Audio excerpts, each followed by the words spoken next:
Any attempt to block or stop water will always fail because water will always find a way.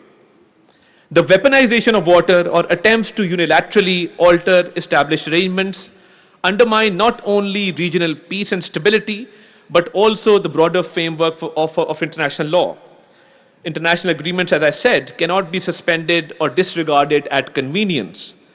Respect for treaties is indispensable for maintaining confidence among nations and preserving global order. Pakistan has consistently demonstrated its commitment to peaceful engagement and constructive dialogue and the faithful implementation of the treaty.